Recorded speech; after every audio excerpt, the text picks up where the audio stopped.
I'll now hand over to Olga, if that's fine. If that's okay, I should say. Hi, everyone. My name is Olga, and some of you probably have already had too much of me throughout this day.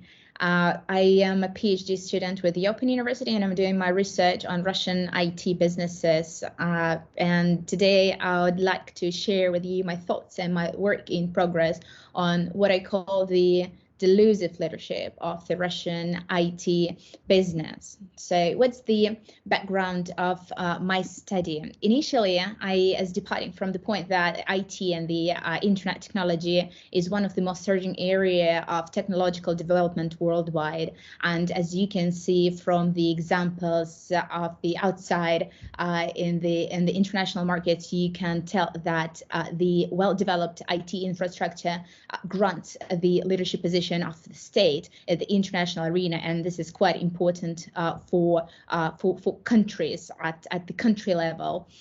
Russia is not an exception for this, and the digital transformation of national economy in Russia was pronounced as a key strategic development area even back in 2016. And yet, despite this, and despite some very nice potential regarding the IT and tech development in Russia, Russia's digital economy accounts only for almost 4% of its GDP, which is lower than the half of what happens in the US and in China.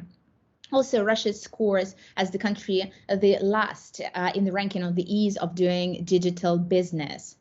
At the same time, as I mentioned, Russia has a very strong leadership potential due to the market size, the services, localization specifics, and the history of the RU, which is short for Russia, domain development. The heritage of Soviet mathematical education was granting quite a big potential for the further development of the IT firms, and Russia is one of the countries, one of the very few countries which has developed its own social media, has its own search engine, and all the other digital services, including the cybersecurity services. And still, the emerging regulation and other factors are limiting what I can call the leadership momentum for the IT sector in Russia. And this is what I want to talk about. This study is the subproduct. This presentation is a subproduct of my greater PhD research, in which I'm questioning the relationship between Russian IT sector and the state. And the question what was driving what I'm presenting today was, what is the state's role in establishing the leadership momentum of the Russian IT industry? So what do I think of when I'm talking about the leadership momentum of the industry? So I'm assuming that there will be a specific financial success in the industry, the opportunities for development of these new products, services in a competitive environment, that the companies will be engaging in policy development, setting standards of the ethical practice, and I'll come back to the point of ethics later in my talk. Developing these ethical standards, because the regulations on IT are still developing, and this is an ongoing conversation. And I'm expecting these businesses to be socially responsible. So does this realize in the context of the relationship with the Russian state? That was, again, my research question. In my PhD work, I'm focusing on three big business organizations that develop what we can call today IT ecosystems. Sber is a Russian bank which services, again, are not limited to the financial services, which over the past several years, probably since early 2000s, have been developing other services within the IT sector, growing into the ecosystem, which includes financial services, e-commerce, and communication, ICT, international communication technology. The second one is VK Group, which was formerly known as Mail.ru Group. This company emerged primarily around the mailbox, and it is something as a business accelerator, which has a bunch of different IT services, and their main asset as social media. So Russia has 3 different social media which are quite popular within the Eastern European context. And the third company is Yandex. The company emerged originally around the search engine, and if we're talking in more or less international and common terms, that would be the VK group refers to what I can call Russian Facebook, and Yandex would be Russian Google. The empirical data I've collected and the empirical data I draw on in my presentation is based on the analysis of the presidential addresses to Federal Assembly, which unfortunately come up with the speeches of one president, Vladimir Putin, which he annually produces to set the strategic development for the country. I also read through laws and legislative acts that regulate telecommunications and IT industry. And I was collecting media articles from mainly from 2011 to 2021 that would be mentioned in one of the companies of my interest, because they are the major players on the market, and that would be focusing on the issues of digital economy, data management, and include the issue of affairs between this company and the state. I also am at the stage of the interview collections, and I have 7 interviews which are relevant to the topic of my today's presentation. So what I came up with was the framework which helped me to summarize and produce some sort of the analysis of what is going on between the state and the IT sector in Russia, and how does it impact the leadership position of the sector. So my framework has 4 parts. There are 3 domains, the discursive domain, legislative, and institutional domain, through which all are residing in the social and political context.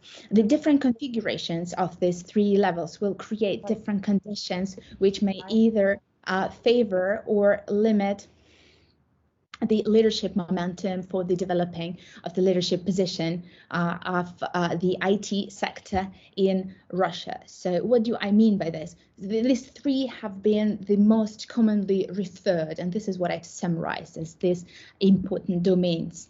The discursive domain refers to the discourses on technology and tech in the given society that inform the portrayal of the sector, and they define its role in economic and strategic development of the country. It formulates the meaning which is attributed to the technology and defines the course of the industry development, because it has so many players within this domain, and it's a very important the space of the sense making, of the articulation of the importance and the way how the sector will be developing. The second domain is legislative domain, and here I refer to the legislation that regulates business and its functions. However, for the IT businesses which are working with the ICT, information communication technology and software, it also stretches to the regulation of the mediated communication in general, which is particularly important for an authoritarian state, which Russia is, and I will return back to this a bit later. So the legislative domain resides in what we can call the context of authoritarian capitalism. This is the economic system which exists alongside the authoritarian government. And as I found out, the legislation is one of the most frequently used instruments that kind of fosters these relationships within each they arise. So what is it? This is the economic system, which is quite well developed. It has private property and it has functioning market forces. However, it all exists alongside with the repression of dissent and restrictions on freedom of speech, lack of elections, and this is the context that informs legislation in a way. And the third is the institutional domain, and here we refer to the access to different forms of capital, including access to economic, cultural, social, and symbolic capital, which is accessible to the Russian IT companies. So what's going on in Russia? The social and political context. Russia has been developing as the authoritarian political regime, which is established in 2000s, really, ever since Vladimir Putin would come to the power. What I define Russian political regime right now in my research, I define it as techno-populism. This is the mix the nationalist populism and technocracy.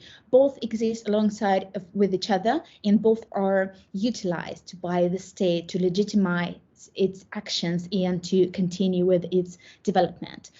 The nationalist populism, again, characterized with the protectionism, nationalism, the emphasis on traditional values, and very strong anti-Western attitude. The Russian civilization, in the way it's built against the Western civilization, which exists, remembering the bipolar world.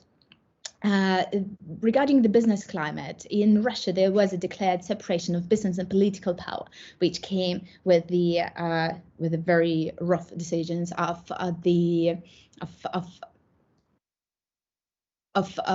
Vladimir Putin back in 2000s, and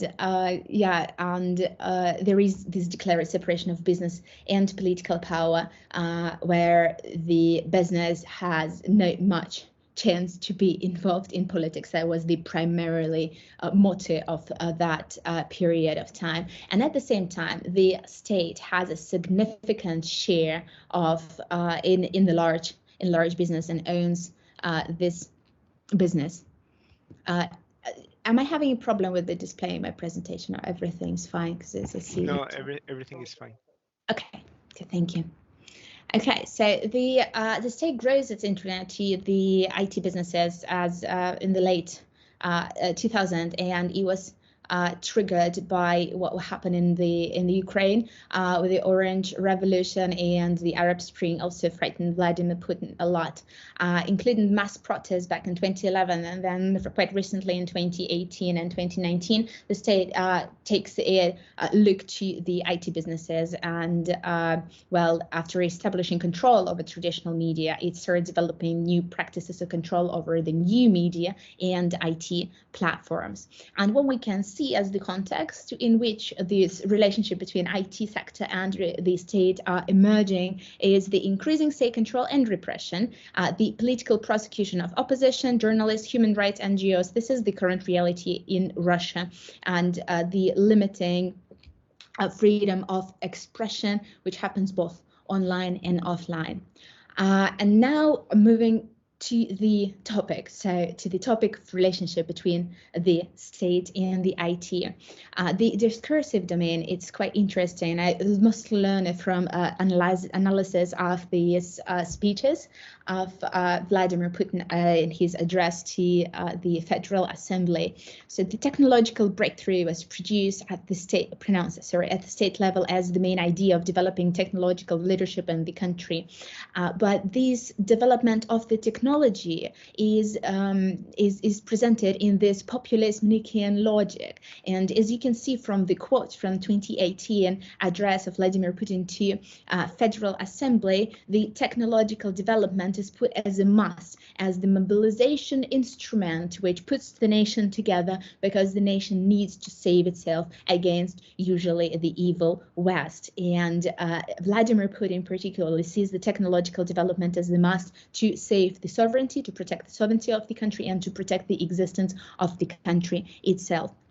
And this all is bringing very strong and intensifying the rhetoric of the sovereign internet development and the development of the sovereign technology. In Russia, this is becoming a very big thing, particularly after all the sanctions imposed on the country after the Crimea annexation. And I link the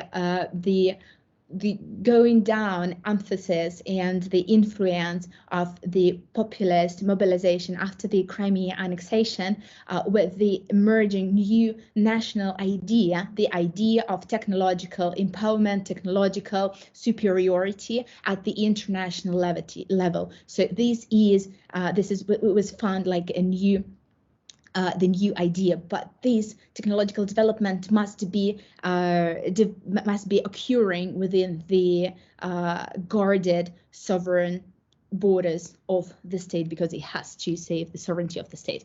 And at the same time, ever since 2016, Russia is developing its e-government, which is the idea of the government as a platform. However, it does not get much of the trust from people, as 40% of Russians mistrust the idea of digitization, and particularly the electronic government as well. The legislative domain, one of the most interesting, one of the tools by which the state is influencing IT businesses and imposing the mechanism of oppression, I'd say, in them. So there is a long-lasting tradition of legalism in Russian political culture. And early back in 2000, Vladimir Putin pronounced what was called the dictatorship of law. So he promised the dictatorship of law in the country, which was definitely not following many guidelines after the collapse of the Soviet Union. This dictatorship of law became the rule for the internet regulation. The recent internet developments in Russian internet regulation, tightening government control over internet infrastructure, introducing the technical means for monitoring internet activities, filtering, rerouting internet traffic, and increasing governmental capacity to block content online, which is violating standards and freedom of expression and the privacy.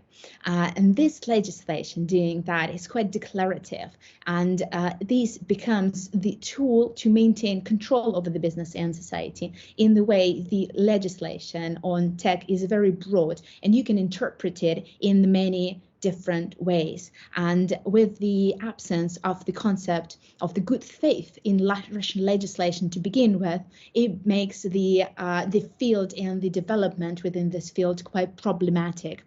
So following the law, which as I've said earlier, sometimes violates the standards of freedom of expression and privacy, internet companies become slowly the part of the state apparatus when they have to remove the content, share the personal data of users with the state in some very controversial contexts that include further prosecution for the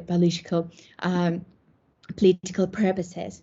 And the third domain which I was exploring is the institutional domain, and political actions of the state, which I was discussing, they close the access of the IT sector, and particularly startups and smaller companies which are just developing there, to foreign investment. And the foreign capital is a very important part for the IT development in general. We can definitely talk about it drawing through the example of Silicon Valley, which is not the best place on earth, but still the access to the rich institutional environment there provides many opportunities for new businesses, new companies to emerge.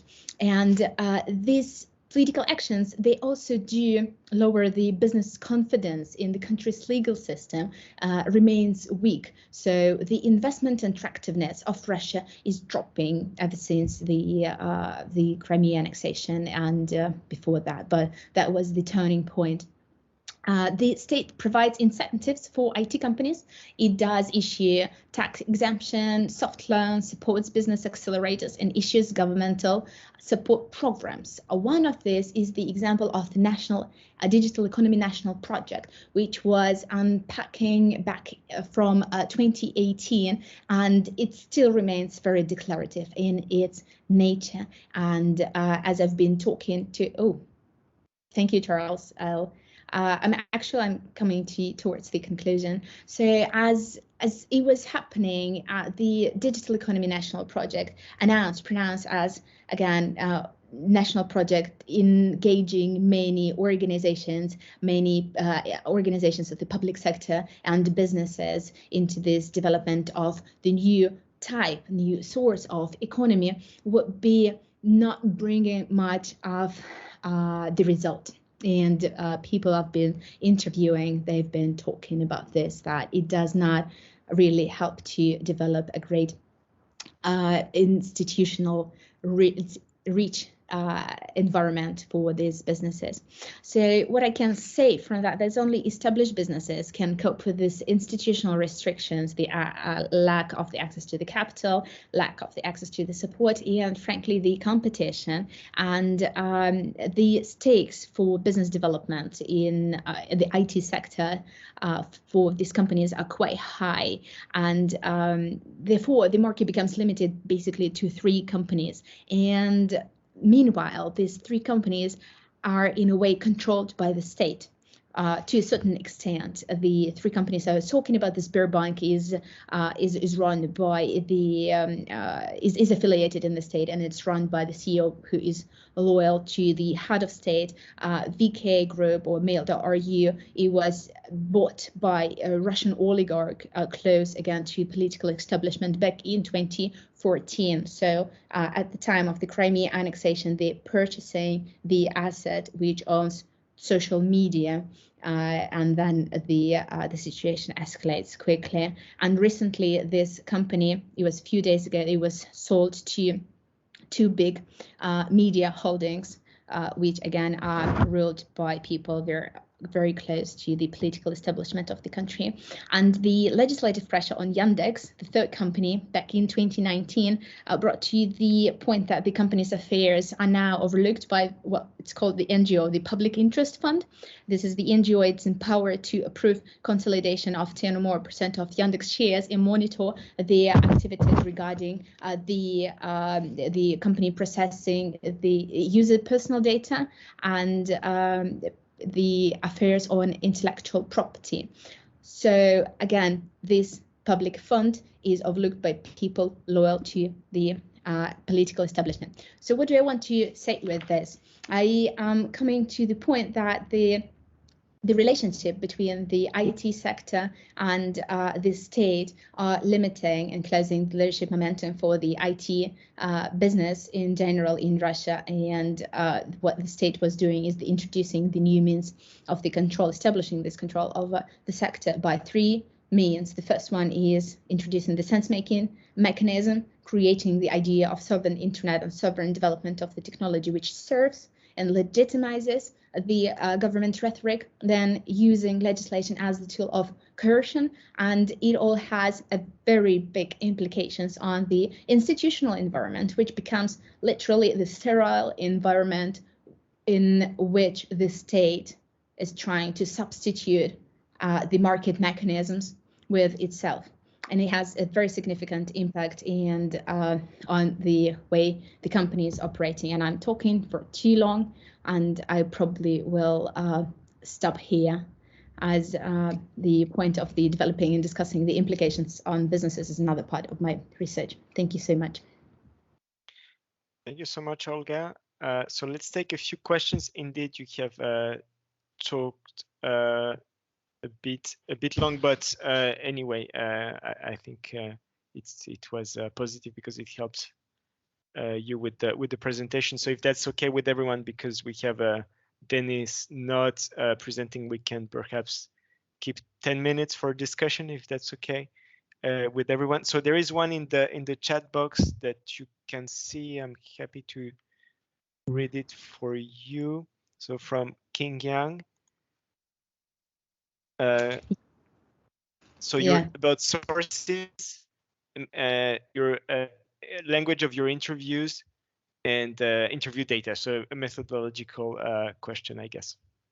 Yeah, my sources, my interviews, they are coming from Russia, and they are industry professionals. So I'm discussing with them their work and the perception of the industry. They're coming from different backgrounds. Some of them are workers of the organizations I'm studying, and the others are the field, the industry experts. So they either will have their own startup or they comment on these issues. And yeah, they're quite diverse, but they are the insiders, and they are speaking about these implications and about the context and its influence on their work and the work of others they see. But I think it would be nice also to speak to someone who can bring a more comparative perspective in terms of doing business in Russia, right? And in maybe investing in that. But again, with the pandemic, the access is quite difficult and very restrained. So I'm really looking forward to continue conducting these interviews, collecting these interviews. And I conduct interviews in Russian, as I am, you can tell from my accent, I'm Russian myself, so I speak to people in Russian.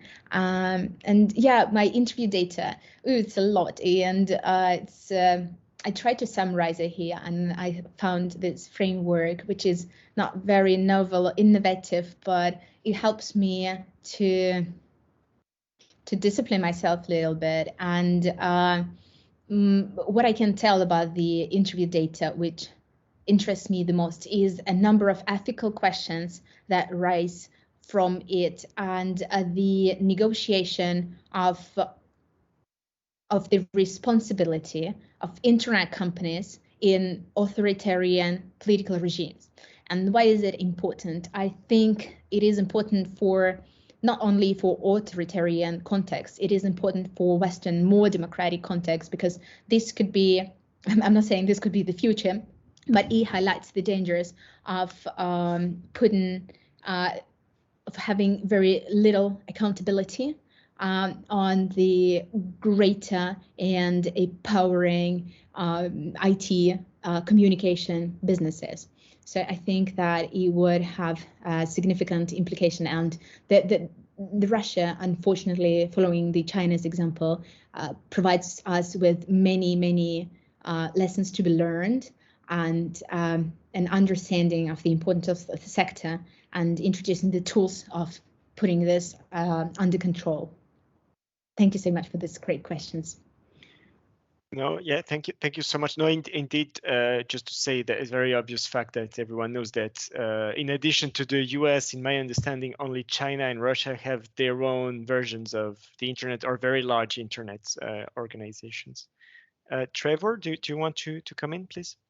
Yeah, thank you very much, Olga, for this interesting presentation and sharing your work. I just, maybe this is beyond the purview of what you're looking at, but I was wondering about the possible place or connection or conduciveness to intellectual property theft and technological sort of theft in this regard. I mean, is this perhaps a context that does indeed encourage more of that, both domestically across various players as well as internationally? Or, I mean, just something that occurred to me. I'd be curious to hear your thoughts.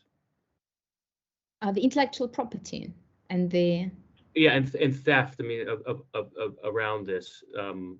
So whether the ideas or the technology itself. I mean, given the nice picture that you painted of the setting in Russia, does this lead players domestically to be, more engaged in theft from one another, as well as perhaps vying to steal from other nations and international players? Or is there a connection there at all? Or maybe I'm off base, but. This is a great question. I need to improvise answering this question, really, because I think that the growing restrictions on the IT sector in Russia, they limit the potential of the companies. I'm pretty confident about the creative capacities of IT businesses which are there, and people who are doing this. However, there is a list of factors that influence that. The first, the political repression is influencing people, and it's pushing them towards going away from the country. So we are speaking about the number of people leaving the state over the past years, which is again depending on the political situation, and many of the IT professionals leaving the state because they do not feel comfortable in doing what they're supposed to be doing, and again imposing the repression mechanisms from the state.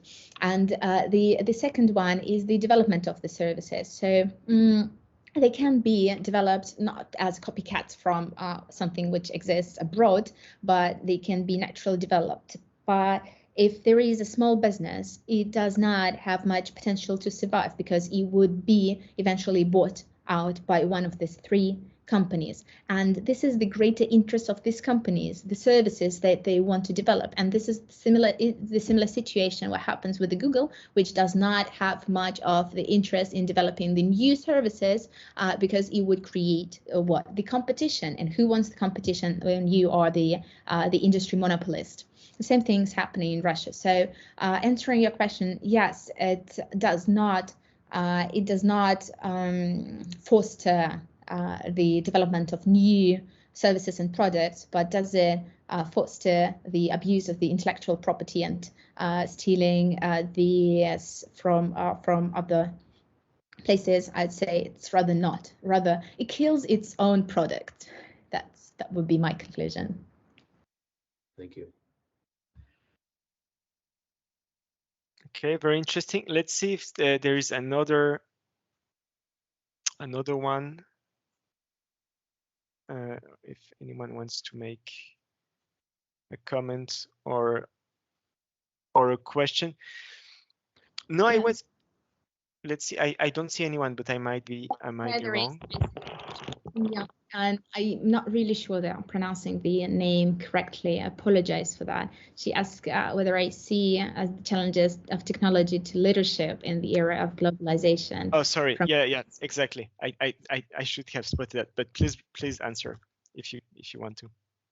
This is a very good question, and again, I'm not really sure that I know enough to answer this question, but I think that technology, as continuing the conversation with Jamie, the keynote from this afternoon, the technology is changing leadership practice, and it unfortunately often is giving the voice to the people whose leadership practices we can find problematic. And Russia, coming from my research, becomes a great example of where the media and technology taken over by the state becomes the instrument of reproducing state ideology and killing the leadership competition and bringing us to the state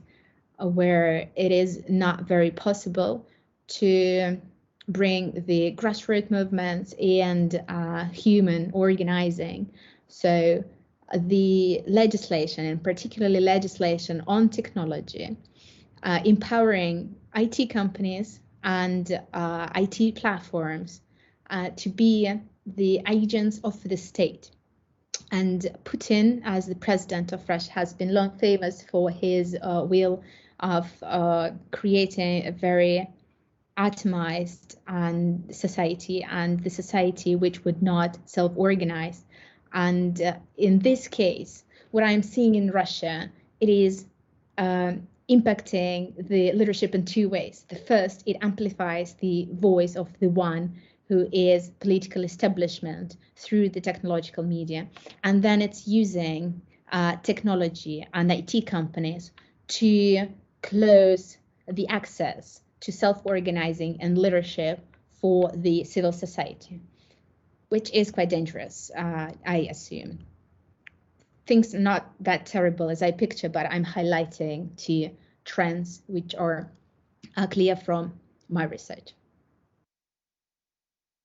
Thank you. That's really super interesting, extremely interesting. Here's another question from Keith Grint. So I'm going to read it. Olga, there are clearly political constraints on the development of technology in Russia. Are there also significant political constraints on your own research on what you can ask and report? Oh, thank you so much, Keith. This is such a great question, and I can frankly share some difficulties in my field work now. I don't think that there could be political restraints on myself as the researcher and in the way I'm publishing this. Am I being engaged in the practice of self-censorship when it comes to political? Yes, I have been, and particularly as it's my personal background being a teacher, lecturer at one of the leading universities. I would be often keeping my opinion with myself, and I'm slowly getting out of this identity as is moving, and there would be no potential difficulties for me in developing my ideas, but it is people I'm speaking with who are workers in these organizations who are thinking about this political constraints. And this is about my access to the sources, and particularly in the given context of the pandemic, when I am conducting my interviews online, it is becoming more difficult, and therefore it might have this effect on the way how my study is developing, what kind of data I will be able to get, what kind of interpretation I will have. And one of the very bright examples is the interview I had recently with one of the industry professionals. He was speaking with me while my voice recorder was on, and he was speaking about one thing. And then when I turned it off, and I decided that it would be good to finish because I am not getting to the point here. And after the voice recorder was off, I would have a more fair, more honest conversation with many details and interpretations. So the regime is forcing people to the practice of self-censorship, and I think this would be something I would have to reflect on carefully in my study. Of course. That was a great question. Of course. This is a very sensitive question, so thank you so much for your answer. I'm just conscious of time, so I mean, I'm happy to stay if that's okay for everyone, but obviously if not, then we can end this. All right, so I see Kingan is asking another question in the chat box, and then Owine raised his hand, but it's not anymore raised, so he might have changed. No, okay. So we have a question from Owine. Great. So Owine, do you want to? I'll go last if that's okay. Okay. Yeah, great. So there's another question in the chat box from Kingan. So I'm going to read it. Great answer. Thank you so much. Then should we include technology in the definition of leadership as Perucci argued? Just a thought. You do need to respond. I think that would be a very good idea. And I think that throughout this conference, as you probably, as me, are keen on the issue of technology. And as the one who's glued to something which comes with the previous background, as looking and listening to everyone's presentations, and I thought that it is inevitable. It is just inevitable to add the take on technology, and it's becoming very important for the leadership practice.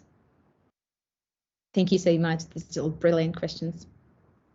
Thank you. So we have Owine and then Jonathan. If let's take Jonathan first. All right. Yeah, sure. Jonathan, please.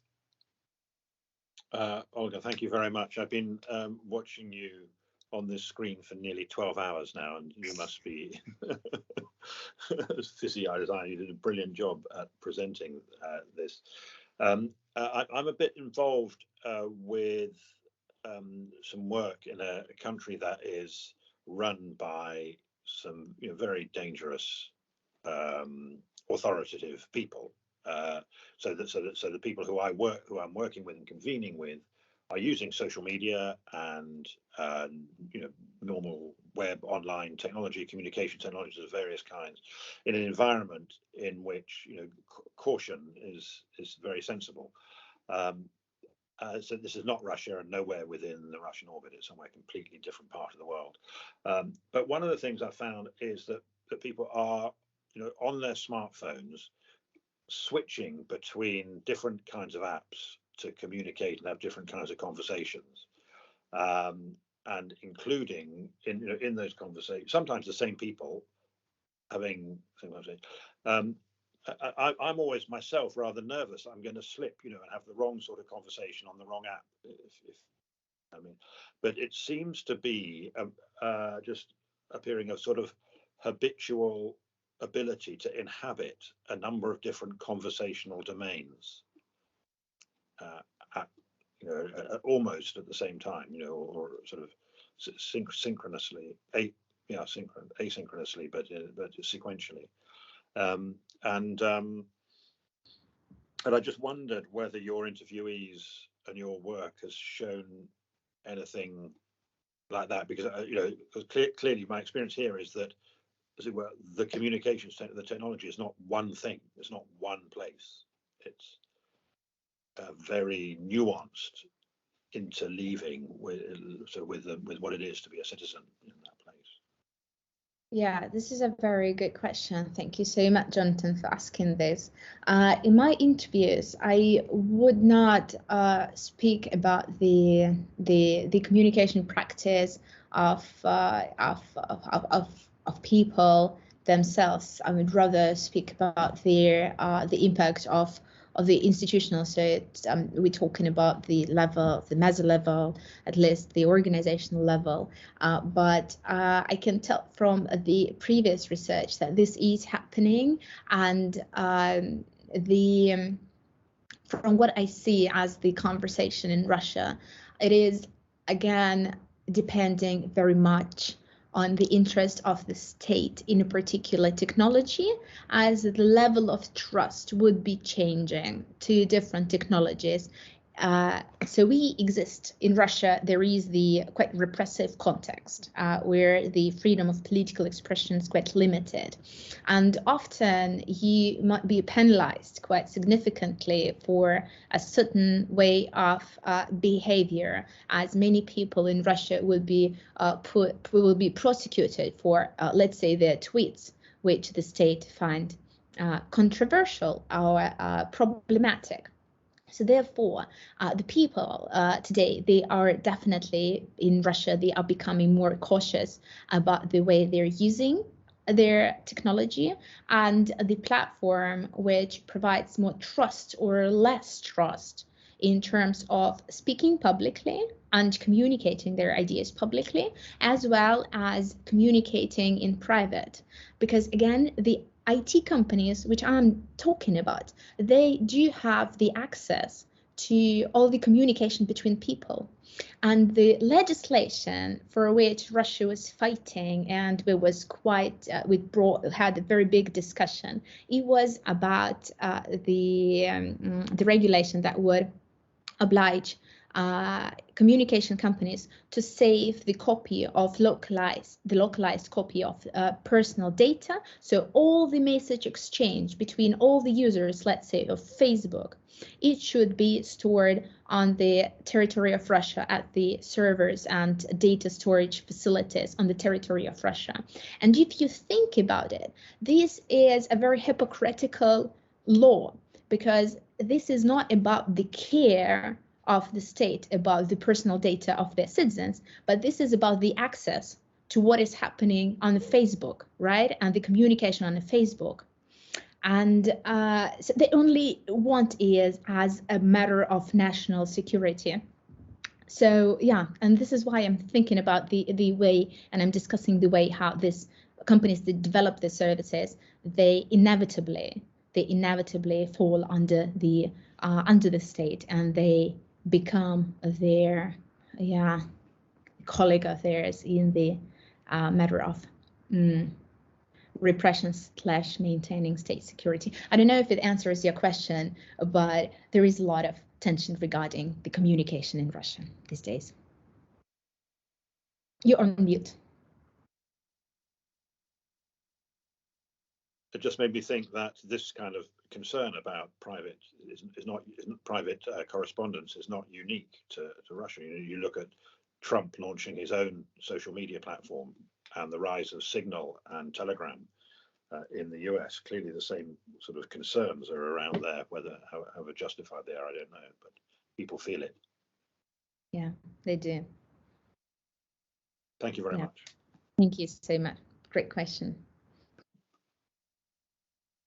Other questions? I think Fidele made a point about that you can read about Pegasus, which is this software, this spying software, right? Fidele, I guess has been used by states around the world to spy on everyone else, including civil society actors and other state actors, in fact. Oh, this is terrible. But I mean, what can you say here? I think it might have very significant consequences. And again, as we've been talking throughout the day and during Jamie's keynote address, this is about those who have their hands on technology. And that's why I am calling for bringing an ethics. I'm thinking about ethics, bringing ethics into the conversation on my research topic. And it is very important for me. So what are the IT businesses? What are these companies which develop these services? What is their level of social responsibility? Does it end up only at the point of being responsible to government and producing fair services and producing the access to the services to people? Or this is about maintaining human rights and not just rights for the information, but the rights for privacy and the right of being left alone from the big brother.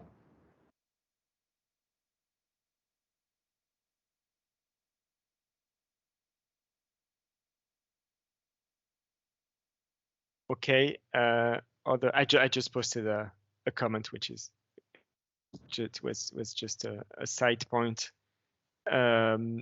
Other questions, perhaps, or should we bring this to a close? Because I'm conscious you have been talking quite a lot in the last few hours, Olga. So you must be okay. Owain, please go ahead. Thank you.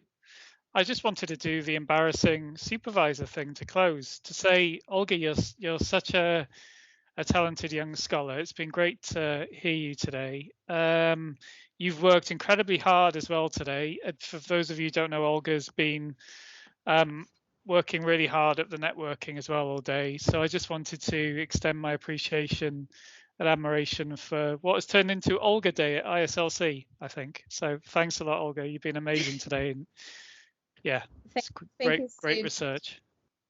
The supervisor of the year status is going to you. I'll craft my award for you for Christmas. That would be a card. So welcome to the Mutual Appreciation Society. Well done though, Olga, seriously. Fantastic stuff.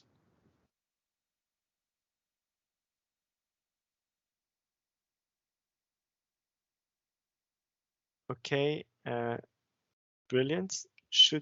How should this work at this point? Should we bring this to a natural close? Yeah, I think so.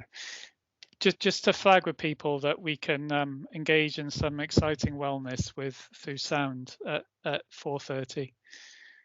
None of us really know where this is going, but I guess there's only one way of finding out, and that's by tuning into the wellness with sound session at 4:30. I think that's going to be what we need after a long day. Exactly. Yeah, a little meditation, mindfulness. Yeah. Right. Thanks, everyone. Thank you so much to everyone. Sorry, I interrupted you. Okay, thank you so much to everyone. This was great. Thank you for everything.